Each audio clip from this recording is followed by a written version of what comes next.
साथियों नमस्कार, मैं शालिनी वर्मा।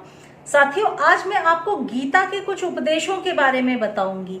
कैसे गीता हमारे जीवन को एक दिशा दे सकती है। गीता ज्ञान का एक सागर है जिसकी हर एक बूंद ज्ञान, सुख, समृद्धि और संदेशों से भरी हुई है।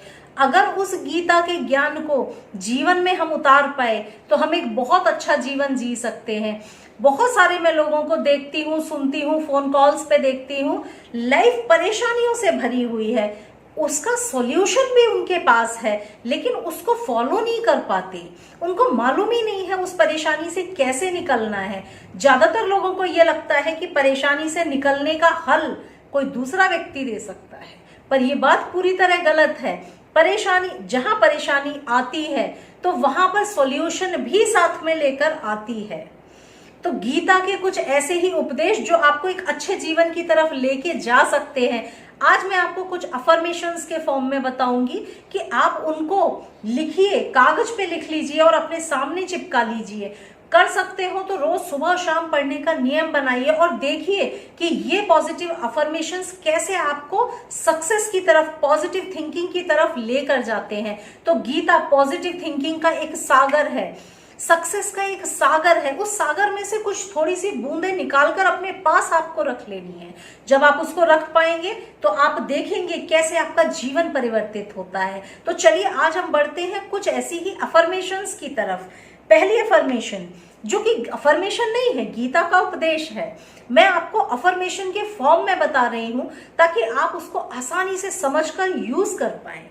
तो पहला गीता का उपदेश, self control is the Mantra of success. अगर जीवन में सफल होना है तो स्वनियंत्रण, खुद पर नियंत्रण रखना बहुत जरूरी है। तो साथियों, जिनको ऐसा लगता है कि हम अपने जीवन में कुछ कर नहीं पा रहे, तो याद रखिए गीता में श्री कृष्ण ने जब अर्जुन को बताया तो उन्होंने ये कहा कि स्वनियंत्रण करके ही आप उन्नति और सक्सेस की तरफ बढ़ सकते हैं। कैसे बढ़ सकते हैं? कौन सी चीज का स्वनियंत्रण? अपने गुस्से पे नियंत्रण, अपने आलस पे नियंत्रण, अपनी छोटी छोटी चीजों पे, निगेटिव चीजों पे नियंत्रण करके। तो आज की आपकी पहली अफर्मेशन है, सेल्फ कंट्रोल इज द मंत्र ऑफ सक्सेस। इसको जीवन में उतारिए। सफल होना है तो याद रखिए, आप अपनी निगेटिव चीजों को आपसे बेहतर कोई नहीं जान सकता। उनको जानिए, उनको लिख लीजिए सामने और जलाकर फेंक दीजिए। यानी वो चीजें जो आपके जीवन में उन्नति से आपको रोक रही हैं, हमारा गुस्सा हर्डल है, हमारी निगेटिव सोच हर्डल है जो हमको आगे ही नहीं बढ़ने देती, पर हमको अपने ऊपर नियंत्रण नहीं होता कि हम उसको कंट्रोल कर पाए। तो श्री कृष्ण का कहना था कि अपने ऊपर नियंत्रण करके ही आप सफल हो सकते हैं। तो याद रखिएगा। दूसरा उपदेश, believe in your self and do your Karma, success will follow you automatically. Believe in your self and do your Karma, खुद में भरोसा रखिए और अपने कर्म पे ध्यान दीजिए। हमारा ध्यान ज्यादातर इस पे रहता है कि ये होगा कि नहीं होगा। मैं भी देखती हूँ, जब मैं कोई रेमेडी देती हूँ, कोई उपाय देती हूँ, तो लोगों को इस पे ज्यादा रहता है कितने दिन में रिजल्ट आएगा, आएगा कि नहीं आएगा। छोड़ दीजिए ना उस चीज को। देखिए, कोई भी उपाय करने में, रेमेडी करने में कोई बड़ा खर्चा तो आपका होता नहीं है। आप नंबर लिख रहे हैं या आप स्विच वर्ड चैंट कर रहे हैं, तो उस पर आप क्यों जाते हैं कि आपको रिजल्ट मिलेगा कि नहीं मिलेगा? आप अपना कर्म तो करिए। ईश्वर को कब फल देना है, कितना फल देना है, वो डिसाइड करेंगे। तो हमेशा याद रखिए। दूसरी आपकी अफर्मेशन ये है कि believe in your self and do your Karma, success will follow you automatically. अगर अपने कर्म पे आपने ध्यान दे दिया तो समझ लीजिए सफलता आपको मिलेगी ही मिलेगी। उस पर मत जाइए कि कब मिलेगी। जब सही समय आएगा, यूनिवर्स आपके लिए ठीक समझेगा, वो सफलता आपको जरूर मिलेगी। आगे बढ़ते हैं। तीसरा, change is the law of nature, nothing is permanent in this world. यानी परिवर्तन जीवन का, नेचर का एक तरीका है। यानी जीवन में, इस दुनिया में हर चीज परिवर्तित हो रही है। तो फिर अगर हम सुख से दुख की तरफ बढ़े हैं तो उसमें परेशान क्यों होना? अगर मान लीजिए हमारे जीवन में कुछ अच्छा नहीं है तो उसके लिए परेशान क्यों होना? जब हम जानते हैं कि पृथ्वी ही स्थिर नहीं है, पृथ्वी भी घूम रही है जब, तो हम स्थिर कैसे रह सकते हैं? हमारे जीवन में सुख के ही पल हमेशा बने रहे, ऐसा कैसे हो सकता है? सुख आया है तो दुख भी आएगा, प्रॉब्लम आई है तो उसका सॉल्यूशन भी आएगा, उसके बाद अच्छी रात आई है तो सुबह भी होगी। तो उसके लिए परेशान क्यों होना। आज बारिश का मौसम है तो अगली बार थोड़े दिन बाद सर्दी का मौसम आएगा, और बहुत जो चिल्ड सर्दी है तो थोड़े दिन बाद धूप, तपती धूप भी आ जाएगी। तो यानी जब कुछ भी नेचर में ही कुछ भी स्थिर नहीं है तो आपका जीवन कैसे स्थिर हो सकता है। आपको क्यों लगता है कि आपका जीवन स्थिर होगा। तो इसीलिए कभी भी सुख से और दुख से घबराना नहीं है। सुख आए हैं तो ईश्वर को धन्यवाद देते रहें, और दुख अगर आ गए हैं तो भी ईश्वर को याद करते रहें, अपना कर्म करते रहें, वो पल भी निकल जाएगा। सुख और दुख सब कुछ चलता है, इसलिए घबराएं नहीं, परेशान ना हो, और किसी और के पास ना दौड़ें कि वो आपके जीवन में सुखों को ला दें। आप ही केवल ला सकते हैं। आगे बढ़ते हैं। Man is made by his believe, he becomes what he believes. यानी आदमी वही बनता है, कोई भी व्यक्ति वही बनता है जो वो सोचता है। उसने क्या सोचा वही हासिल करता है। लॉ ऑफ अट्रैक्शन में भी मैं हमेशा बताती हूँ, जो सोचोगे, जो मांगोगे, वही यूनिवर्स आपको दे देगा। दिन रात आप जो सोच रहे हैं, जो आपके विचार हैं, वही आपके लिए हकीकत बनने वाले हैं। तो अपने विचार को, अपने थॉट पैटर्न्स को बदलने की कोशिश करिए। अपने थॉट पैटर्न्स को पॉजिटिव डायरेक्शन दीजिए।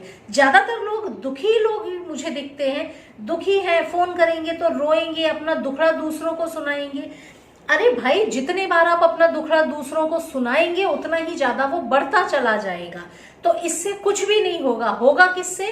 अपने दुख को जानिए, दुख का कारण जानिए। क्या कारण है आपके दुख का और क्या उसका सॉल्यूशन है, वो आप ही ढूंढ सकते हैं। उसका सॉल्यूशन ढूंढिए और उस पर प्रयास करिए, कोशिश करिए। जब आप कोशिश करते रहेंगे तो आप उस दुख के पल से खुद निकल सकते हैं। कहीं भी रोने और हाथ फैलाने की बिल्कुल जरूरत नहीं होती है। तो अपने जीवन को समझने की कोशिश करिए, यही गीता का सार है। आगे बढ़ते हैं। If you fail to achieve your goal, change the strategy not the गोल।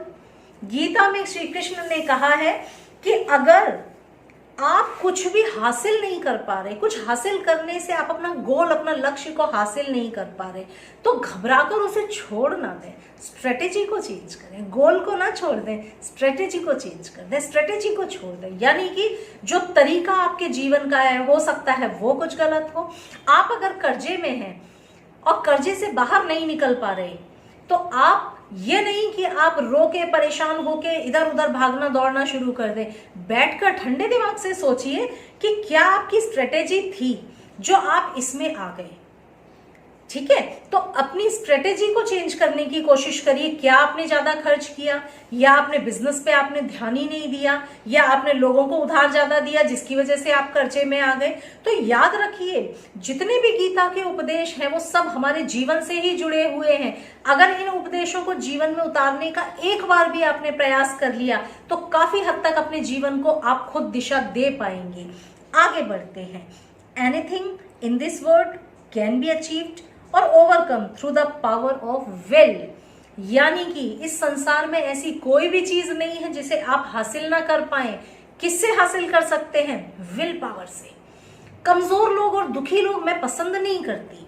जो लोग मुझे कमजोर लोग, रोते हुए लोग फोन करते हैं, मैं कभी उनको एंटरटेन नहीं करती, क्योंकि आज मैं उनको एक प्रॉब्लम से निकालूंगी, कल वो किसी और प्रॉब्लम में फंस जाएंगे, फिर वो किसी और के पास जाएंगे, क्योंकि उनको मदद मिल रही है इसलिए वो मदद मांगते रहेंगे।